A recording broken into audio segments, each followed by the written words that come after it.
اللهم لولا أنت ما اهتدينا ولا تصدقنا ولا صلينا، فاغفر فداء لك ما اتقينا، ونحن عن فضلك ما استغنينا، وأنزلا سكينة علينا، وثبت الأقدام إن لاقينا، إنا إذا صحابنا أتينا، وبالصياح عولوا علينا، إن الأولى هم بغوا علينا، إذا أرادوا فتنة أبينا.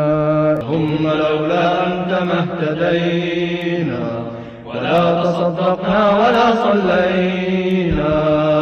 اپنے صحابہ کی اہمیت کو اللہ کے رسول صلی اللہ علیہ وسلم نے بعض صحابہ سے جب خطائیں ہوئی اسی وقت واضح کر دیا، جب صحابہ کے درمیان کا معاملہ یوں ہے، ہم جو کہ کیا ہیں ان کے پاؤں کے دھول کے برابر بھی نہیں ہو سکتے، ہم جا کے صحابہ پہ بات کریں گے تو پھر کیا ہوگا؟ اللہ کے رسول صلی اللہ علیہ وسلم کی زوجہ اما عائشہ پہ تہمت لگا۔ 5 ہجری کا زمانہ تھا، غزوہ بنو مستلق کا، جہاں حضرت اما عائشہ چھوٹ گئی۔ چلتے چلتے مدینہ پہنچے تو وہاں تک یہ افواہ بہت گرم ہو چکی تھی کہ صفوان بن معطل اور اما عائشہ کے درمیان نعوذ باللہ کچھ بات ہے۔ یہ آدھا دن باہر رہی ان کے ساتھ۔ اما عائشہ کہتی ہیں کہ مجھے کچھ پتا نہیں چلا، کیونکہ مدینہ آتے ہی میں غزوے کی وجہ سے جو تکلیف اٹھائی تھی بیمار ہو گئی، اور بیماری بھی ایسی بیماری رہی کہ مجھے بہت مشکل پیش آ رہی تھی، بستر سے اٹھنے کے لیے بھی میں تو بستر سے لگ ہی چکی تھی، اور میرے ہی رشتہ دار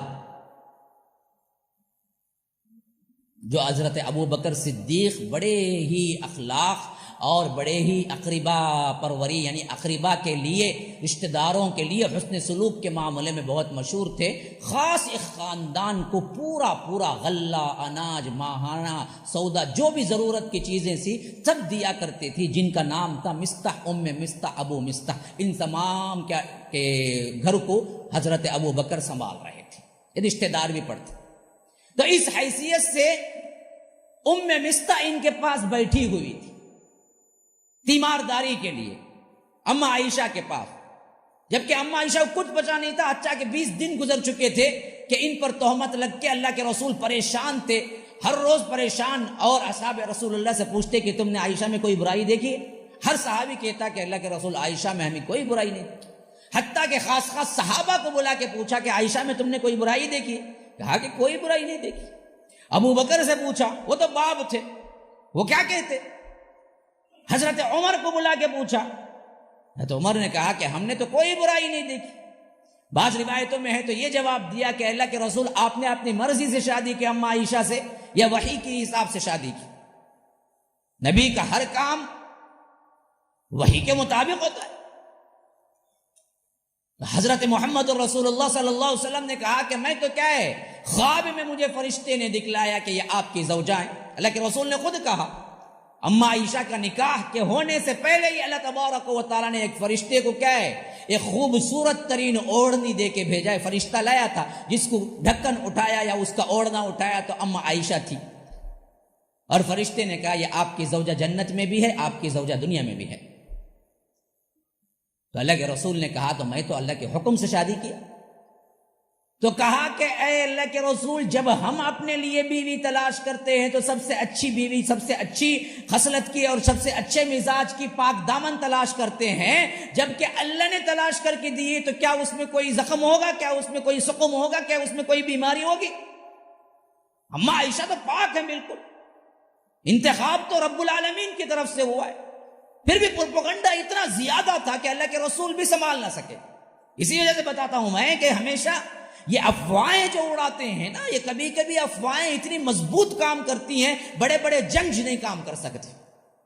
اللہ کے رسول کے اوپر اتنا افواہیں اڑی اما عائشہ کے اوپر کہ اللہ کے رسول کو وحی بھی نہیں آ رہی تھی اس سلسلے میں، تو ایک شوہر کی حیثیت سے بہت پریشان ہو چکے تھے اللہ کے رسول۔ کیا جواب دوں میں ان لوگوں؟ خود بھی تحقیق کرتے، لیکن جواب تو پورا تسلی بخش نہیں آتا. تو ایسے ہی یہاں پر حضرت محمد الرسول اللہ صلی اللہ علیہ وسلم کر رہے تھے. اما عائشہ محسوس کر رہی تھی کہ اللہ کے رسول نزدیک نہیں آ رہے، کیونکہ ان کی طبیعت بھی خراب تھی. تو اس دوران اللہ کے رسول جب بھی گھر میں آتے صرف اتنا پوچھتے، عائشہ ٹھیک ہو؟ تو مزاج بتا دیتی، پھر اللہ کے رسول اپنی جگہ چلے جاتے. حالانکہ اس سے پہلے ایسا نہیں تھا. تو اما عائشہ صرف اتنا محسوس کرتے کہ اللہ کے رسول کے مزاج میں کچھ تبدیلی ہو گئی ہے بس. لیکن انہیں معلوم نہیں تھا کہ باہر یہ پروپیگنڈا ہو رہا ہے کہ اما عائشہ کے اوپر تہمت لگی ہوئی ہے. ان کو بھی معلوم نہیں تھا. یہاں تک کہ انہیں کیا ہے، ایک مرتبہ رات کے موقع پر وہاں ٹوائلٹ وغیرہ تو نہیں ہوتے تھے جی، جانا تھا تو کیسے جانا تھا، دور دراز کیا ہے جہاں کوئی انسان نہیں ہوتا تھا وہاں جا کے آتے تھے بیت الخلا کے لیے. تو ایسے ہی رات میں جانا پڑ گیا. تو جو مستح کی اماں تھی نا وہ ساتھ میں تھی بلا کے لے جانے کے لیے، کیونکہ یہ چھوٹی بچی تھی. تو وہ دونوں جب جا کے واپس آ رہے تھے تو انہیں کیا ہے پتھر سے ٹھوکر لگی اور وہ گر گئی. گرتے ہی اچانک انہیں نکلا، اچانک ہلاک مستح. تو اماں عائشہ ٹھٹک گئی، کہا کہ عجیب بات ہے، تم اپنے بیٹے کو گالی دیتی ہو، اور بیٹا بھی وہ بیٹا جو بدری ہے. مستح بدر والے تھے، بدر میں حاضر ہوئے تھے، اور مستح ان کے بیٹے ہی تھے. ماں کی زبان سے کیا نکلا؟ ہلاک مستح. تو اماں عائشہ نے پوچھا کہ ماذا تقولین یا ام مستح، یہ مستح کی اماں آخر تمہیں کیا ہو گیا ہے کہ تم اپنے ہی بیٹے کو کیوں گالی دے رہے ہو کہ مستح ہلاک ہو جائے؟ تو انہوں نے کہا کہ پتہ نہیں تمہیں کیا ہو رہا ہے باہر. اماں عائشہ نے پوچھا کیا ہو رہا ہے؟ ارے تمہیں کچھ نہیں معلوم؟ اماں عائشہ نے مجھے تو معلوم ہی نہیں، میں آئے دن سے کیا ہے بیمار پڑی ہوں. تو انہوں نے لے جا کے پھر گھر میں جب اندر حجرے میں داخل ہوئے تب انہوں نے پوری بات سنائی کہ تمہارے اوپر صفوان بن معطل کا نام اور زنا کی تہمت لگائی جا رہی ہے. اللہ کے رسول 20 دن سے پریشان ہیں، اس وجہ سے میری زبان سے ہلاک مستح نکل گیا کہ اس میں میرا بیٹا بھی شامل ہے، اس واسطے نکل گیا. میرا بیٹا ہے لیکن حرم نبوی پر جب الزام آئے تو میرا بیٹا کچھ نہیں ہے، اسی وجہ سے میں نے کہا کہ مستح ہلاک ہو جائے. تب جا کے اللہ کے رسول صلی اللہ علیہ وسلم کی زوجہ محترمہ اماں عائشہ کو پتا چلا کہ کیا ہو رہا ہے ان کے ساتھ. اس کے بعد کہتی ہیں کہ جب میرا رونا شروع ہوا حتیٰ کہ روتی روتی روتی روتی روتی آنکھوں میں آنسو نہیں باقی رہے، میرے آنکھیں ہی سوج گئی تھی. مسلسل 10 دن اس کے بعد سے روتی ہی رہی میں، یہاں تک کہ اللہ کے رسول آئے تو میں نے کہا کہ اللہ کے رسول میں ابا گھر جانا چاہتی ہوں، میں جانا چاہتی ہوں اپنے ہی گھر. اللہ کے رسول نے کہا اگر اچھا سمجھتی ہو تو چلی جاؤ، یہ بھی نہیں کہا کہ رک جاؤ. پھر وہ بھی درد تھا. آخر اللہ کے رسول مجھے روکے نہیں، شاید اللہ کے رسول بھی شک کر دیے مجھ پہ. تو وہ عجیب ماحول تھا جو اماں عائشہ پہ اس وقت گزرا، وہ پورا خود راوی ہیں، خود بیان کرتی ہیں کہ میں پھر اس کے بعد ابو بکر صدیق کے گھر آ گئی. اپنے ابا سے کہا، اپنے اماں سے کہا آپ کیوں نہیں بولتے اللہ کے رسول صلی اللہ علیہ وسلم کو میں پاک ہوں؟ انہوں نے کہا کہ بیٹی ایک طرف تو ہے تو ایک طرف رسول ہے، ان سے میں کیا بات کروں؟ میری ہمت کیا، ابو بکر کی ہمت کیا، ام رومان کی ہمت کیا کہ ہم اللہ کے رسول صلی اللہ علیہ وسلم سے اپنی بیٹی کے بارے میں بات کریں؟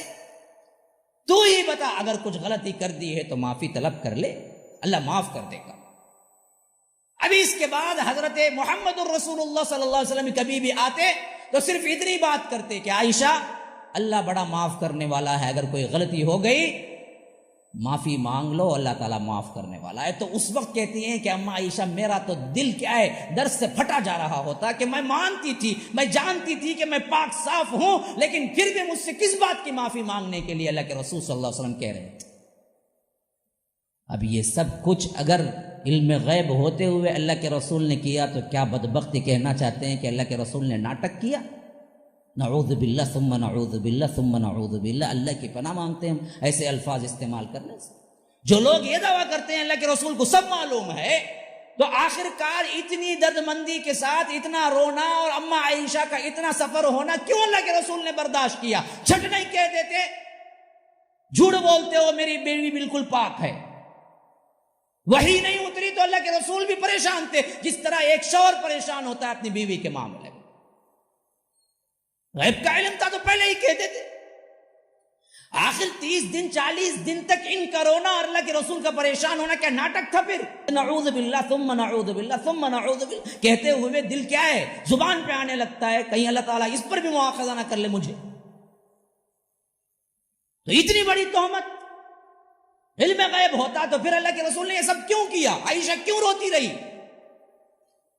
تو بات سمجھ لو، وہی بات اللہ کے رسول صلی اللہ علیہ وسلم کو معلوم تھی جو بات اللہ تبارک و تعالی وحی کے ذریعے بتا دیتے تھے. جو نہیں معلوم تھی تو اس میں صرف کیا ہے ایسے ہی ٹیکل کرتے تھے جس طرح ایک عام انسان کرتا ہے. تو اما عائشہ سے انہوں نے ہمیشہ اللہ کے رسول جب بھی آتے صرف اتنا کہتے، عائشہ دیکھو انسان ہے کچھ کبھی ہو جاتا ہے غلطی، اگر تم سے کچھ ہو گئی تو مجھ سے کہو پرسنل، میں بھی دعا کروں گا تم بھی دعا کرو، اللہ معاف کرنے والا ہے. تو عائشہ کا دل پھٹے جا رہا ہوتا اس وقت رضی اللہ عنہ.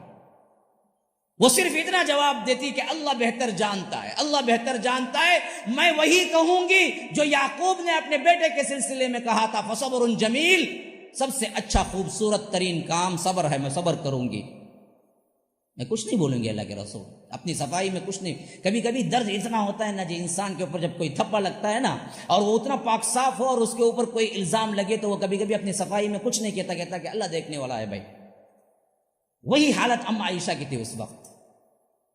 وہ اپنی صفائی میں بھی کچھ کہنے کی حیثیت سے نہیں تھی، وہ صرف اتنا کہتی تھی کہ میں صبر کروں گی. یعقوب علیہ السلام کی حالت ہی مجھ پہ تھی کہ جیسے وہ اپنے بیٹے کے غم میں رو رو کے ان کی آنکھیں سفید ہو گئی تھی کہ ویسے ہی اما عائشہ روتے روتے روتے روتے روتے ان کی آنکھیں سے آنسو آنا بند ہو چکے تھے. تو ایسی حالت میں مستہ نے لگایا یہ الزام. تو حضرت ابو بکر کو معلوم ہوا کہ میں نے جس خاندان کو پالا پوسا مال دیا، ہر حیثیت سے میں کام آیا، میرا رشتہ دار بھی تھا غریب بھی تھا، اتنا کرنے کے باوجود میرے بیٹی کے الزام میں یہ بھی تھا. تو انہوں نے قسم کھائی کہ میں اس کے بعد کچھ نہیں دوں گا اس کو. جب اللہ نے براءت نازل کر دی. اب سنو صحابہ کا درجہ سنو. صحابہ پہ کبھی لعن طعن نہ کرنا، کبھی غلط نہ سوچنا، کبھی بدنیتی نہ. کیوں؟ میں آگے اب ایسے احوال بولوں گا جس میں آپ لوگوں کو ضرور یہ خیال پیدا ہوگا کہ ارے صحابہ ایسے بھی کیے، کہیں ان کے شان میں تنقیص نہ پیدا ہو جائے. اس وجہ سے میں پہلے ان کے عظمتوں کو بیان کر رہا ہوں تاکہ ذہن میں اچھی طرح بیٹھ جائے کہ کتنی بھی بڑی غلطی ہو صحابی صحابی ہوتا ہے، غیر صحابی غیر صحابی ہوتا ہے. اس کی زندگی بھر کی عبادت صحابی کے ایک سجدے کے برابر نہیں ہو سکتی. واقعات کے طور پر تو ہم ذکر کریں گے یہ ہوا، تنقید کے طور پر یہ ذکر نہیں کریں گے کہ اس سے ان کی اہمیت گر گئی یا ان کے کیا ہے شان میں نقص پیدا ہو گیا. آگے کے بہت سی باتیں وہ ہیں جن میں ہمارا خیال جا سکتا ہے. ایک عامی پہلے تاریخ اسلام پڑھتا ہے تو اس کی بھی حالت یہی ہوتی ہے. تو ان سب کو نگاہ میں رکھ کے میں پہلے بیان کر رہا ہوں کہ اس کو اچھی طرح بٹھا لو ذہن میں. ایک تو ہمارے عقیدے کے مطابق صحابی معصوم نہیں ہے سوائے نبی کے، صحابی کے ہاتھوں غلطی کا صدور ہو سکتا ہے. دوسری بات، اس غلطی کے صدور کی وجہ سے صحابی کے شان میں کوئی گستاخی کرنا تمہارے ایمان کا خطرہ ہے، تمہارے لیے تمہارے منافقت کی نشانی بن جائے گا. برائے تاریخ ہم ذکر کریں گے یہ ہوا، نتیجہ نہیں نکالیں گے یہ صحیح تھے یہ غلط تھے، ان کی نیت خراب تھی ان کی نیت صحیح تھی، یہ کہنے کے کسی کے لیے اجازت نہیں ہے. تو یہاں دیکھو کتنی بڑی غلطی ہو گئی. اما عائشہ اور صدیق اکبر نے جس خاندان کو پالا پوسا وہی خاندان کا ایک شخص مستہ اور بدری صحابی ہیں، ان کے خلاف میں اور ان کے زنا کی تہمت میں آگے بڑھ چڑھ کے حصہ لے رہے ہیں. اب اما عائشہ کہتی ہیں وقت گزرتا رہا اور اللہ کے رسول صلی اللہ علیہ وسلم کے آنے میں بھی ذرا دیر ہو جاتی تھی. یعنی جب اللہ کے رسول کے گھر سے اما عائشہ اپنے گھر کو آئی تو دیکھنے کے لیے دن میں 1-2 مرتبہ آ جاتے یا 2 دن میں 1 مرتبہ، لیکن ذرا دن زیادہ ہونے لگے تو اللہ کے رسول بھی بہت کم آنے لگے. پھر درد کی شدت سے اما عائشہ کا دل پھٹا جا رہا ہوتا اس وقت. تو آخر ایسے ہی حالت میں ایک مرتبہ اللہ کے رسول صلی اللہ علیہ وسلم آئے ہوئے تھے. کہا کہ ام رومان صدیق اکبر یعنی اماں اور ابا، اماں عائشہ کے اور عائشہ اور اللہ کے رسول صلی اللہ علیہ وسلم سب بیٹھ کے نصیحتیں کی اماں عائشہ. اور اللہ کے رسول صلی اللہ علیہ وسلم نے کہا کہ عائشہ جو بھی ہو چکا، اگر تم نے کچھ غلط کیا ہو تو انسان ہیں، تم معافی مانگ لو، مجھ سے کہو، میں بھی اللہ کے پاس معافی مانگتا ہوں اور اللہ بڑا معاف کرنے والا ہے. تو اماں عائشہ کہتی ہیں میرے دل کا درد کا حال یہ تھا کہ میں کوئی لفظ کہنے کے پوزیشن میں بھی نہیں تھی. بس میں نے ابا کی طرف آنکھیں اٹھائی اور کہا کہ ابا جان آپ کیوں نہیں جواب دیتے؟ اپنی بیٹی کے بارے میں آپ نہیں جانتے؟ تو صدیق اکبر کے آنکھوں میں آنسو آ گئے. انہوں نے کہا کہ بیٹی میں رسول کے پاس میں اپنی بیٹی کے لیے کیا کہہ سکتا ہوں؟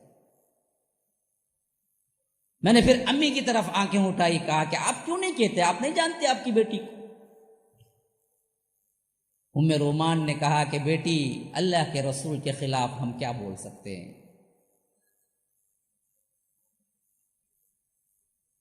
تو یہی کیفیت تھی کہ بس پورا غم کا ایک عجیب بادل تھا جو ہم پر پڑا ہوا تھا، عجیب غم کی سی کیفیت. اور میں روتے روتے روتے تو رونے کے پوزیشن میں بھی نہیں تھی کہ اللہ کے رسول صلی اللہ علیہ وسلم کی حالت بدلنے لگی، وحی کے آثار شروع ہو گئے. ابا بھی پہچان لی، اماں بھی پہچان لی، اماں عائشہ بھی پہچان لی، اب یہ وحی کے آثار ہیں. کہتی ہیں کہ میرا دل دھڑکنے لگا، اوپر سے کیا فیصلہ آتا ہے، لیکن میں اچھی طرح جانتی جو بھی آئے گا وہ میرے فیور میں آئے گا، کیونکہ میں جو تھی وہ میں خود جانتی تھی. لیکن ادھر ابا کی حالت دیکھو، اماں کی حالت دیکھو تو ایسے پریشان تھے جیسے کاٹو تو لہو نہیں. یعنی صدیق اکبر اور ام رومان سوچ رہی تھی پتہ نہیں وحی کا کیا فیصلہ آ جائے. اور میں اپنے بارے میں سب سے زیادہ کچھ سوچا تھا، تو اتنا سوچا تھا کہ اللہ تبارک و تعالی اشارے کے ذریعے اللہ کے رسول کو بتا دے گا، یعنی قرآن اتار دے گا. یہ تو میں نے کبھی نہیں سوچا میری فضیلت میں صرف اتنا سوچا تھا کہ اللہ کے رسول کو اشارے کے طور پہ بتا دے گا کہ میں پاک ہوں. بس اتنا ہی میں نے اپنے آپ کو اتنا ہی اونچا سمجھا تھا کہ اللہ تبارک و تعالی ضرور اپنے رسول کو کوئی اشارہ دے دے. لیکن جب وحی کے آثار ختم ہوئے تو اللہ کے رسول صلی اللہ علیہ وسلم کا چہرہ کھل اٹھا اور کہا کہ خوشخبری ہے آپ لوگوں کے لیے. پھر پڑھا 10 آیتیں سورہ نور کی جس میں کہا گیا تھا کہ یہ بالکل پاک ہیں، اور پہلی ہی مرتبہ تم نے سنا اماں عائشہ پہ تہمت، اسی وقت تم نے کیوں نہیں کہہ دیا کہ یہ بہت بڑا بہتان ہے؟ لولا اذ سمعتموه ظن المؤمنین والمؤمنات بانفسهم خیرا وقالوا هذا افک مبین لولا جاءوا علیہ باربعۃ شہداء فاذا لم یأتوا بالشہداء فاولئک عند اللہ هم الظالمون. فرمایا کہ جب مومنین نے یہ بات سنی امہات المومنین میں سے کسی ایک کے بارے میں، تو آپ لوگوں نے جھٹ سے کیوں نہیں کہہ دیا کہ یہ بہت بڑا بہتان ہے، ہم مانتے ہی نہیں. اس کو آپ اپنی زبانوں سے کیوں دوسری جگہ پہنچایا؟ سبحانک ھذا بہتان عظیم یعظکم اللہ ان تعودوا بمثلہ ان کنتم مؤمنین. اے مسلمانوں یاد رکھو آج تمہیں معاف کیا جا رہا ہے، اگر کل کبھی کچھ ہو جائے تو اللہ واس کرتا ہے کہ ایسے باتوں پہ کبھی آگے نہ پھیلاؤ، نہ یقین کرو اگر تم مومن ہو. 10 آیتیں، ان الذین جاؤوا بالافک عصبۃ منکم لا تقتلوہ شرا لکم، وہاں سے لے کر 10 آیتیں اللہ تبارک و تعالی نے اماں عائشہ کی برات میں اتارا. تو اللہ کے رسول صلی اللہ علیہ وسلم نے وہ پوری وحی پڑھ کے سنائی. کہا کہ عائشہ رب کائنات نے 7 آسمانوں کے اوپر سے تمہاری برات نازل کر دی ہے، خوش ہو جاؤ. تو ادھر ام رومان کھڑی ہوئی تھی اور ادھر ابوبکر کھڑے ہوئے تھے. انہوں نے خوشی سے کہا کہ عائشہ اٹھو، رسول کے لیے پہلے تحفہ دو، خوشخبری دو، کیونکہ انہی کے ذریعے ہمیں معلوم ہوا ہے کہ تم پاک ہو گئی ہو، اور تمہارے اوپر وہ بھی الزامات تھے، سب الزامات تھے، تم شکریہ ادا کرو رسول کا. تو اماں عائشہ اس وقت اتنے درد میں تھی کہ کہا کہ میں کیوں شکر ادا کروں رب اللہ کے رسول کا، میں تو صرف اللہ کا شکر ادا کروں. انہوں نے بھی تو شک کیا تھا. یہ پیرو محبت شوہر بیوی کے معاملے کا ہے. وہاں اس نظریے سے دیکھو کہ کہ کیا انڈرسٹینڈنگ تھی اور کس طرح محبت تھی دونوں میں. اما عائشہ نے کہا کہ میں رسول کا نہیں صرف رب کا شکر ادا کروں گی. شک کرنے والوں میں اللہ کے رسول صلی اللہ علیہ وسلم نے بھی تو کیا تھا. اگر غیب کا علم ہوتا تو یہ سب کچھ ہوتا ہے، ناٹک ہو رہا ہوتا ہے. ذرا سمجھو تو صحیح.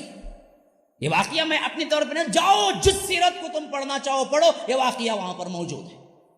صرف سیرتوں میں نہیں، یہ بخاری میں بھی آیا، حدیثوں کی کتابوں میں موجود ہے یہ واقعہ. تو جب یہ برات نازل ہو گئی کھل کے، صدیق اکبر کو معلوم ہو گیا کہ عائشہ بہت بڑی کیا ہے، اللہ کے پاس مقام رکھنے والی بندی ہیں جن کی برات میں اللہ نے 10 آیتیں اتار دی. تو اس وقت صدیق اکبر کے زبان سے نکلا کہ خدا کی قسم میں مستح کے گھر والوں کو ایک دانہ اناج بھی نہیں دوں گا. میرا کھا کے میرے ہی معاملے میں پیسے میں پل کے میری بیٹی پہ الزام لگانے والوں میں مستح آگے آگے، میں ایک پیسہ نہیں دوں. یہاں صدیق اکبر نے قسم کھائی، وہاں رب ذوالجلال نے آیت اتار دی 7 آسمانوں کے اوپر سے جو سورہ نور میں موجود ہے. فرمایا کہ وَلَا يَأْتَلِ أُولُو الْفَضْلِ مِنْكُمْ وَالسَّعَةِ أَنْ يُؤْتُوا أُولِي الْقُرْبَى وَالْمَسَاكِينَ وَالْمُهَاجِرِينَ فِي سَبِيلِ اللَّهِ وَلْيَعْفُوا وَلْيَصْفَحُوا أَلَا تُحِبُّونَ أَنْ يَغْفِرَ اللَّهُ لَكُمْ. کیا ہو گیا ہے مسلمانوں کو؟ اب اللہ تبارک و تعالی نے ان کی مدح میں اور صدیق اکبر کے لیے تنبیہنی آیت اتار کہ لوگوں وَلَا يَأْتَلِ أُولُو الْفَضْلِ مِنْكُمْ وَالسَّعَةِ أَنْ يُؤْتُوا أُولِي الْقُرْبَى وَالْمَسَاكِينَ وَالْمُهَاجِرِينَ فِي سَبِيلِ اللَّهِ. مہاجرین، اللہ کی راہ میں نکلنے والے صحابی، ایسے لوگوں پر خرچ کرتے ہوئے کچھ غلطیاں ہو گئی تو یہ لوگ کیوں قسم کھا کے روک لیتے ہیں؟ کیوں نہیں معاف کر دیتے ان لوگوں کو؟ کیا تمہیں پسند نہیں کہ اللہ تم کو معاف کرے؟ الا تحبون ان یغفر اللہ لکم. گویا کہ تنبیہ ہو گئی صدیق اکبر کو کہ اے صدیق، جو مہاجر ہے، جو بدری ہے، جو صحابی رسول ہے، اگر ان کے ہاتھوں کچھ غلطی ہو گئی تو تم نے اناج روک دیا، کیوں معاف نہیں کیوں کر دیا؟ میرے رسول کا صحابی ہے، بدری ہے، تم یہ کیوں نہ کہا کہ چلو غلطی ہو گئی مستح سے میں دے دوں گا، بلکہ تم نے تو اناج کو روک لیا. کیا تم پسند نہیں کرتے؟ الا تحبون ان یغفر اللہ لکم. تمہاری غلطیوں کو بھی اللہ معاف کرتا رہے. اگر تمہارے غلطیوں کو اللہ معاف کرتا رہے تو تم بھی کیا ہے، میرے رسول کے صحابہ کی غلطیوں کو معاف کر دیا. جب یہ آیت اتری، صدیق اکبر نے ہاتھ اٹھا دیا، کہا کہ اللہ غلطی ہو گئی ہے، غلطی ہو گئی. ہاں میں پسند کرتا ہوں تو مجھے معاف کرتا رہے، تو مجھے معاف کرتا رہے، تو مجھے معاف کرتا رہے. اللہ میرے ہاتھ سے غلطی ہو گئی. اعلان کیا کہ جتنا میں مستح کو دیا کرتا تھا اس سے دگنا دوں گا اس کے بعد سے. تو غلطی تو مستح سے بھی ہوئی تھی، غلطی تو حاطب ابن ابی بلتہ سے بھی ہوئی تھی. تو اس کا مطلب یہ ہوگا کہ ہم ان غلطیوں کو رکھ کے ان پر ریمارک کریں، ان پر ہم کیا الزام لگائیں، ان پر ہم ان کے شان کی گستاخی میں کلمات کہیں.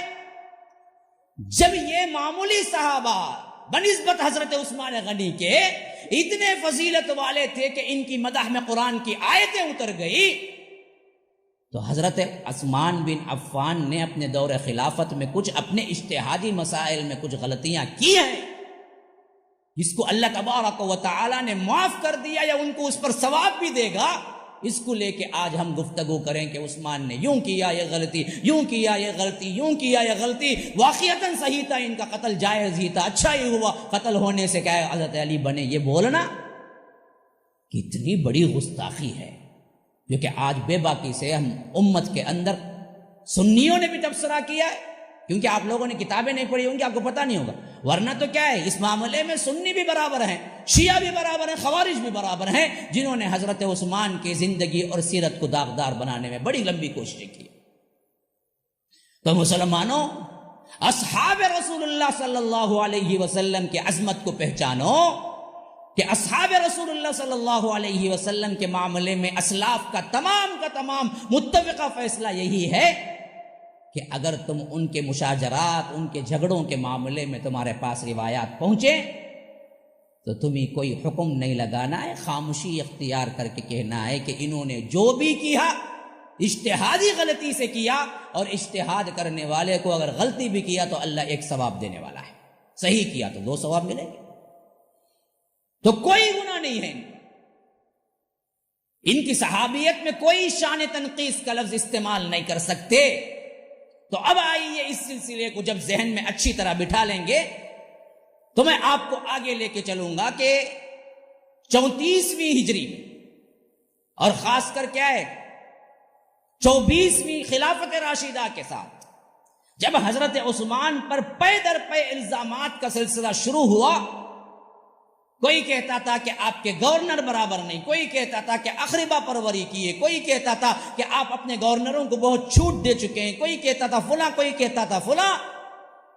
تو اس میں سب سے بڑا اہم کردار تو وہ کر رہا تھا جو زنادقہ تھا، زندیق تھا، کافر تھا، فتنہ باز طبقہ تھا، منافق تھا، یہودی تھا جو کہ مسلمان بن کے آیا تھا، عبداللہ ابن سبا۔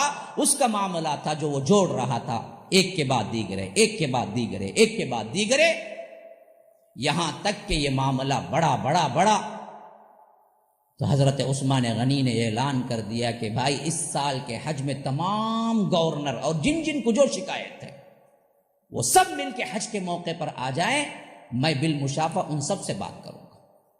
آخر میں پوچھنا چاہتا ہوں کہ کیوں، کیا کر رہے ہو تم لوگ، آخر غلطی کہاں؟ اب یہ موقع سب سے بہترین تھا حالات کو سلجھانے کے لیے، حالات کو ختم کرنے کے لیے، لیکن ہوا یہ کہ جو شر پسند ہے وہ جانتے تھے سیدھا مکہ جائیں گے، وہاں پر 2 بدو ملاقات ہوگی حضرت عثمان سے، ہر وہ امیر وہ گورنر وہاں ہوگا جن کے خلاف ہم لائے ہوئے ہیں، تو ہماری باتوں کو جیسے ہی ہم کہیں گے حضرت عثمان ہر ایک کا صحیح جواب دیں گے، اور ہمارے پاس کوئی ٹھوس ثبوت نہیں ہے، تو اگر ہم گئے تو ہماری بات نہیں چلے گی۔ بدبختوں نے میں کوئی کسی نے جو کہ کیا الزام اٹھایا تھا، مکہ نہیں گیا بلکہ الٹا مدینہ پہنچ گیا، جبکہ وہاں پر صحابات بھی کم تھے، اور اللہ کے رسول صلی اللہ علیہ وسلم کے خلیفہ راشد حضرت عثمان بھی حج میں وہاں پر تھے، مدینے میں نہیں تھے۔ اور ہوا یہ کہ گورنر جتنے بھی تھے اور بڑے بڑے علاقے کے، وہ سب کے سب مکہ پہنچے۔ اب عرفات کے میدان میں اعلان ہوا کہ بھائی گورنروں سے جو جو شکایات کر رہے ہیں، کہاں ہیں وہ لوگ، آؤ ہم آپ کے لیے کیا ہیں، جو جو آپ پوچھ رہے ہیں اس کے جوابات دینے کے لیے تیار ہیں۔ تو پورا عرفات میں سے کوئی اٹھنے والا نہیں تھا، کیونکہ آیا ہی نہیں۔ وہ مسئلے کو سالو ہی کرنا نہیں چاہتے۔ اچھی طرح یاد رکھو، مسئلے اٹھنا اپنوں میں بھی غلط نہیں ہے، انسان ہے تو اٹھیں گے، خواہ وہ خاندان کے ہوں، خواہ وہ آرگنائزیشنز کے ہوں، خواہ وہ اپنے مسائل ہوں، خواہ وہ کمیٹی کے مسائل۔ مسائل کا اٹھنا فرشتے نہیں ہیں کہ ہمارے اندر مسائل ہی نہ اٹھیں، مسائل اٹھتے ہیں، اچھے اچھے سے اٹھتے ہیں، تقوی زاہدوں سے بھی اٹھتے ہیں، تقوی دار لوگوں میں بھی پرابلمز ہو جاتے ہیں۔ اس کا حل کیا ہے؟ اگر حل طلب مسئلہ ہے اور حل کرنا ہی چاہتے ہیں دونوں فریق، تو اس کا ایک ہی حل ہے کہ بالمشافہ بیٹھ کے بات کر لو، بھائی مسئلہ کیا ہے تم کیا شکایت ہو جو میرے اوپر رکھتے ہو، میں اس کی صفائی پیش کر دوں۔ آج ہمارے آرگنائزیشنز میں، آج ہمارے پرابلمز میں، کہ وہ نجی مسئلہ ہو، خاندانی ہو، یہ کام نہیں کرتا۔ کیوں؟ چور ہوتے ہیں بس۔ دونوں اگر حق پسند ہو، ملنے والے ہوں، تو بیٹھتے 5 منٹ میں مسئلہ سالو ہو جاتا، لیکن کیا نہیں کرتے، بالمشافہ نہیں بیٹھتے، الٹا کیا کرتے، اور لوگوں کو اپنے گروپ میں جمانے کے لیے الٹی الٹی باتیں، افواہیں پھیلا پھیلا کے اور جماتے رہتے۔ تمہیں میری پارٹی، تمہیں میری پارٹی، مل بیٹھ کے تصفیہ کرنے کے لیے تیار ہی نہیں ہوتا۔ کبھی آپ بلاؤ نا کہ آؤ چلو بھائی جھگڑے ہیں، مل بیٹھ کے تصفیہ، ہمیں نہیں آتے جی اس کے پاس سے، اس کی صورت بھی دیکھنا نہیں چاہتے۔ ارے تب تو تم اندر دال میں کالا ہے، تمہارے پاس غلطی کچھ ہے جو سیدھا بیٹھ کے بات نہیں کرنا چاہتے، ورنہ اگر ملنے کا اتفاق ہوتا آتے۔ یہی سلوشن ہے اصل میں۔ اس واقعے سے آپ سبق لیں اچھی طرح، چھوٹا سا چھوٹا خاندانی مسئلہ کیوں نہ ہو، بڑا سے بڑا آرگنائزیشنز کے بڑے بڑے مسائل کیوں نہ ہو، مسئلے اٹھنا غیر معمولی بات نہیں ہے، بلکہ مسئلے اٹھنا بہت ضروری ہے۔ 4 افراد ملیں گے تو ضرور مسئلے اٹھیں گے ہی، وہ غلط نہیں ہے، ان مسئلوں کو سالو کرنے کے لیے دونوں فریق نہ بیٹھنا سب سے بڑا مسئلہ ہے. خواہ وہ شادی بیاہ کا مسئلہ ہو، زوجین کا مسئلہ ہو، خاندانی مسئلہ ہو، افراد کا مسئلہ ہو، کمیٹی کا مسئلہ ہو، جماعت کا مسئلہ ہو، آرگنائزیشن کا مسئلہ ہو، تمہارے بزنس پارٹنر کا مسئلہ ہو، سمجھ لو، یاد رکھو، جب تک بالمشافہ ایک دوسرے کو آنکھ میں آنکھ ڈال کے بات کر کے بات سلجھا لیتے، مسئلہ ختم. میاں بیوی میں پرابلم آیا، بیٹھو دونوں مل کے، ان کے دو کو بلاؤ کسی بڑے کو، ان کے دو کو بلاؤ کسی بڑے کو، یا ان کے ایک کو بلاؤ کسی بڑے کو، ان کے ایک کو بلاؤ کسی بڑے کو، 2-3 افراد مل بیٹھے. کیا مسئلہ ہے تمہیں؟ شوہر سے رہنا نہیں چاہتی تو شوہر کیا غلطی ہے؟ شوہر کہتا ہے بیوی پر ہے تو بیوی کی کیا غلطی ہے؟ بالمشافہ بات کرو، بات طے کرو، وہیں پر معاملہ سلجھ جائے گا. یا تو مل کے رہنا ہے تو مل کے رہو، یا ملنا نہیں ہے تو تمہیں کیا ہے، یا تو خلا کا آپشن ہے، طلاق کا آپشن ہے، جو چاہے کرو، اپنی اپنی زندگی میں خوش رہو. تمہیں اللہ تعالیٰ تمہارے مزاج کا کوئی مرد دے دے گا، تمہیں اللہ تعالیٰ تمہاری مزاج کی کوئی عورت دے دے گا. وَإِن يَتَفَرَّقَا يُغْنِ اللَّهُ كُلًّا مِّن سَعَتِهِ. تمہارا دور ہونا ہی اچھا ہے تو اچھے ہے کہ تم دور ہی ہو جاؤ، اللہ دونوں کو ان کے مقابلے میں برابر دے دے گا. اللہ خود کہتا ہے. جب دیکھو کہ چلتی نہیں ہے یہ میاں بیوی کی گاڑی، ہمیشہ چک چک چک چک ہی رہتا ہے، بچوں کی تربیت خراب ہوتی ہے، تو اللہ کہتا ہے اس میں اگر تم الگ ہونا چاہو تو الگ ہو جاؤ، یہ اچھا ہے تمہارے واسطے. خامخواہ ایک ہی چھت تلے رکھ کے 10 سال سے انہیں اس کے کمرے میں گیا نہیں، انہیں اس کے کمرے میں گئی نہیں. کیا جس پھر شادی؟ کائی کی بیوی، کائی کا شوہر، کہاں انصاف، کہاں شریعت کہتی ہے؟ شریعت تو صرف یہ کہتی ہے کہ للذین یعلون من نسائہم تربص 4 اشہر. اگر تمہیں ناچاقی پرابلم آ جائے تو اختیار کتنا ہے تم نہ 4 مہینے. 4 مہینے لڑائی جھگڑے میں میاں بیوی الگ رہ سکتے ہیں، 4 مہینے کی اجازت ہے. اس کے بعد کیا فیصلہ کرنا کر لینا دو جنے بھی مل کر، یہ شریعت بولتی. کیونکہ 4 مہینے وہ مدت ہے جس میں بیوی یا کوئی بھی انسان ایک دوسرے کے بغیر رہ لے سکتے ہیں. اس سے زیادہ رہے تو انہیں پڑوسی کو انہیں جھانکیں گا، نہیں تو انہیں پڑوسن کو انہیں جھانکیں گی. جنسی بے راہ روی بڑھیں گی، خاندان میں زنا آئے گا، عورتیں فاحشہ بنیں گی. اللہ نے پیدا کیا، اللہ جانتا انسانوں کے خصلتوں، اسی لیے کہہ دیا کہ پرابلم آئے آخری حد 4 مہینے. 4 مہینے تمہیں منہ سکڑ لگو، ادھر ادھر ہو جاؤ، کمرے میں جاؤ نہ کو، چلتا وہاں تک. 4 مہینے ہو گئے تو مل بیٹھ کے سوچ لینا ہمارے ہاتھ سے ہوں گا زندگی گزارنے، نہیں ہوں گا، نہیں ہوں گا جا کو آما تمہیں جو لیے سب دے ڈال، تم نکلو. طلاق دیے تو انہوں دے ڈالنا، نہیں انہیں دینے راضی نہیں ہے تو انہوں خلا لیے تو انہوں الٹا مہر دے ڈال کو انہوں نکل جانا. دونوں فیصلے ہو گئے، 2 فیصلے. انہیں نہیں چھوڑتا کوئی مسئلہ نہیں، تمہیں چھوڑ ڈالو. تمہیں چھوڑو تو کیا مسئلہ، انہیں دیا سو مہر دے ڈالنا ریٹرن، دیکھو جاتے رہنا.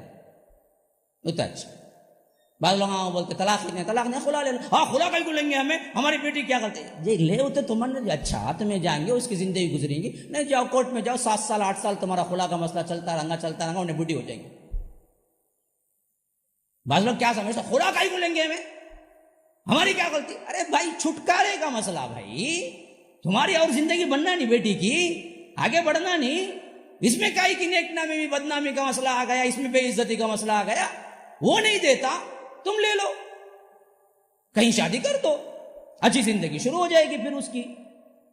یہ نہیں کرتے ہمارے مسلمان. کیا کرتے، جاؤ کیس ڈالیں گے، کورٹ میں جائیں گے، وکیل کو انہیں کھاتا اندر سے پیسہ کھاتا آ جاؤ سب آؤ آ جاؤ کر بول کو اس کی پوری زندگی اسپائل کر دیتے. 21 سال میں ہوئی سو طلاق کو 35 سال تک شادی نہیں ہوتے، اس کے بعد کون بھی لڑکا ملتا نہیں، مولے صاحب 35 سال کو کانجی ملیں گا، نہیں ملنا. تمہیں اتنا ہاتھ سے کر لیے، جب طلاق ہوئی تھی اسی وقت کر لیتے.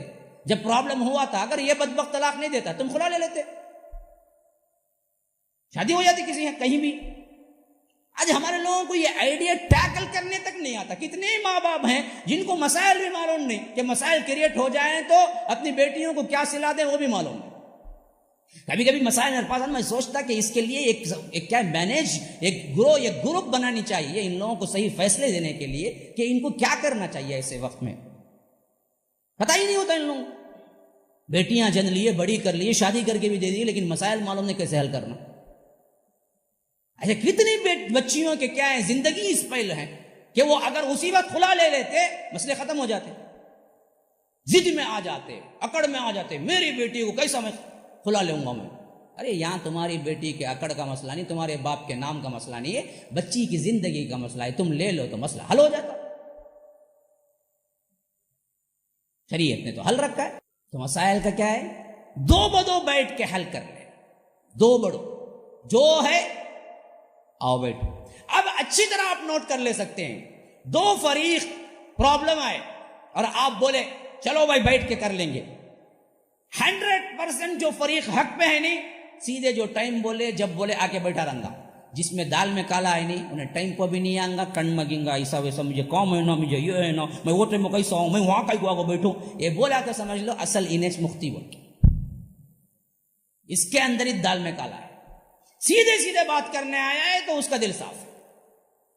یہی حال ہوا تھا یہاں پر جب حضرت عثمان کے دل میں کچھ نہیں تھا اور وہ اچھا ہی کرنا چاہتے تھے کہ اتنا غلط بولنے کے باوجود بھی وہ چاہتے تھے کہ یہ لوگ کیا مانگے میں ان کو دے کے کیا ہے ان کے مسائل کو حل کروں گا. لیکن ہوا کیا, ان کے دل میں چور تھا یہ پورے زندگی کا, جتنے بھی منافقین تھے یہودیوں کے پروردہ تھے, ان کو اچھی طرح معلوم تھا یہ لوگ جھوٹ پہ ہیں. تو جب حضرت عثمان غنی نے کہا عرفات آؤ پہنچو, جو مسائل ہیں میرے گورنر کے اوپر ہاتھ رکھو, میں گورنر سے پوچھوں گا اور مسئلہ صحیح ہے تو میں تمہارے حق میں فیصلہ دوں گا. کوئی نہیں آیا. اب سب گورنر مل گئے. جب یہ بات حضرت عثمان کو معلوم ہو گئی, انہوں نے کہا کہ صاف معلوم ہوتا ہے سوائے پروپیگنڈے اور افواہوں کے کچھ نہیں ہے, ورنہ تو میرے پورے گورنر تو حاضر ہے. تو اب انہیں ضرورت پڑی ان صحابہ کو بھی ساتھ میں لینے کے جو کہ مدینے میں اس وقت موجود تھے, جو اب اس وقت مکہ آئے ہوئے بڑے بڑے صحابہ. لیکن مسئلہ یہ ہو گیا تھا کہ حضرت عثمان غنی کے آخری دور میں بڑے بڑے صحابہ کا زیادہ تر انتقال ہو گیا تھا, ہم نے پہلے ہی سن لیا ہے. تو اس حیثیت سے جتنے صحابہ ہو سکتے تھے ان کو ہی جمع کیا. پوچھا کہ حل کیا ہے ان لوگوں کو, اگر یہ چاہتے کیا ہیں بدبخت. تو ان میں جو عمرہ تھے اور جو آ کر اس کو سالو کرنا چاہتے, انہوں نے کہا کہ حضرت عثمان سے معلوم ہوتا ہے کہ ان کو وظیفہ دے دے کے ماہانہ اور سالانہ ان کو پیسہ تو کھانے پینے کا مل جاتا ہے, اب باقی وقت کیا ہے بیٹھ کے ادھر ادھر کے باتیں ہانکنا. تو آپ ایسا کیجئے کہ ان کو مصروف کر دیجئے کسی کام میں کہ شاید یہ لوگ یہ معاملے سے بالکل ہی ہٹ جائیں یا افواہوں میں اپنے آپ کو ملوث نہ ہونے دیں. حضرت عثمان نے کہا کہ بہت اچھی بات ہے, لیکن کہاں مصروف کریں گے, کیا کریں گے اس کے لیے. تو کہا کہ ہم کیا ہیں جہاد فی سبیل اللہ کی جو کچھ بھی کیا ہیں اللہ کے فضل و کرم سے اب فتوحات چل رہے ہیں, وہاں پر ان لوگوں کو مجاہد بنا کے بھیجیں گے. کہا کہ یہ کام کرو, بہت اچھی طرح ہے, بہت اچھی بات ہے, آگے بڑھاؤ اس کو, لیکن اس سے کیا معاملہ جتنے بھی ہیں سب حل ہو جائیں گے. تو دوسرے نے کہا کہ امیر المومنین آپ ایسا کیجئے کہ ان کو جو بھی واقعتاً شکایت بول کے ہے, ان شکایتوں کو آپ خود بلا کے رفع کر دیجئے تاکہ آپ کے اوپر کوئی دھبا نہ رہے. حضرت عثمان نے کہا کہ ضرور کروں گا, آخر یہ لوگ مانگتے کیا ہیں. تو سب سے پہلا مسئلہ اٹھا کہ کوفے کے جو گورنر سعید بن عاص آپ کے بھی رشتہ دار ہیں, یہ لوگ کہتے ہیں کہ ان کو نکالو. حضرت عثمان نے کہا اچھی بات ہے, میں بلا لیتا ہوں واپس کوفے سے. اور یہ کہتے ہیں خود ابو موسیٰ اشعری کو بھیجو, یعنی ان کی مانگ کیا تھی, صرف نکالو نہیں, ان کی مانگ دو طرح تھی. کہتے تھے کہ سعید بن عاص کو بلاؤ واپس اور ابو موسیٰ اشعری کو گورنر بنا کے بھیجو. حضرت عثمان غنی نے کہا کہ چلو اچھی بات ہے, ہم ان کی بات کو مان لیتے ہیں, جائز چیز مانگتے ہیں, صحابی کو مانگتے ہیں, ہم بلا لیتے ہیں سعید بن العاص کو, ابو موسیٰ اشعری کو وہاں بھیج دیتے ہیں. بات مان لی گئی. تیسری بات لوگوں نے کہا کہ امیر المومنین آپ بہت نرمی اختیار کرتے ہیں, آپ تھوڑا سا سختی استعمال کریں گے سب سدھر جائے گا. یہ اصل میں وہ بدبخت لوگ ہیں جن کو کیا ہے نرمی راست نہیں آتی ہے اور یہ نرمی سے غلط فائدہ اٹھاتے ہیں. حضرت عثمان نے بڑا پیارا جواب دیا, قربان جائیے. یہ سب چیزیں جب عجیب طرح محسوس ہوتا ہے کہ اللہ کے یہ بندے کیسے تھے. حضرت عثمان نے کہا کہ بھائی میں خلیفہ تو ہوں, لیکن حدود کتاب اللہ کے اندر جو لکھے ہوئے ہیں میں وہی دے سکتا ہوں. میں اپنے آپ سے میرے ذات پہ اس نے حملہ کیا بول کے میں ایک کوڑا بھی کسی کو نہیں مار سکتا. میں چاہتا بھی نہیں کہ میرے ذات کے حساب سے میں کسی سے انتقام لوں. ابھی یہ لوگ افواہیں اڑا رہے ہیں, اور افواہ کون اڑا رہا ہے پرٹیکولر بھی معلوم نہیں ہے. تو میں کسی گروپ کو بلا کے قید یا سزا دے نہیں سکتا کیونکہ کتاب اللہ میں نہیں پاتا. ہاں چوری کیا ہے ہاتھ کاٹنا کتاب اللہ میں موجود ہے وہ کروں گا، زنا کیا ہے رجم کرنا یہ کتاب اللہ میں موجود ہے میں کروں گا، لیکن میرے ذات پہ حملہ کر رہا ہے، مجھے برا بھلا کہہ رہا ہے، میرے اوپر تان تشنیع کر رہا ہے، میں اس کے لیے سزا کہاں سے دوں؟ میں اپنی ذات پہ کوئی سزا دینا نہیں چاہتا، خون کا ایک خطرہ بھی میری وجہ سے گرنا میں پسند نہیں کرتا، حتیٰ کہ لوگ مجھے قتل کرنے پہ آئے تو میں پیش کر دوں گا، لیکن میں ہاتھ نہیں اٹھاؤں۔ اب اس طرف یہی وہ مسئلہ تھا جو آخر کار کیا ہے جا کے سبب بنا قتل عثمان کا۔ اب 35ویں ہجری انشاءاللہ کل دیکھیں گے بڑے اہم حالات، اور 36 میں انتقال یعنی کیا ہے حضرت عثمان غنی رضی اللہ عنہ کو قتل کر دیا گیا، شہید ہو گئے 36 ہجری۔ اب یہ بالکل قریب کے زمانے کی باتیں ہیں جو میں آپ لوگوں کو بتا رہا ہوں۔ تو اب اس کے بعد وہ اسٹیپ آ گیا ان بدبختوں کی، جو کہ حضرت عثمان کا اصل میں کیا تھا؟ حیا اور عفو تھا۔ یعنی اب یہ صاف معلوم ہو چکا تھا کہ یہ بدبخت کچھ بھی کر لیں، حضرت عثمان اپنی مدافعات میں نہ تلوار خود اٹھائیں گے نہ اپنے گورنروں کو کہیں گے کہ تلوار اٹھاؤ۔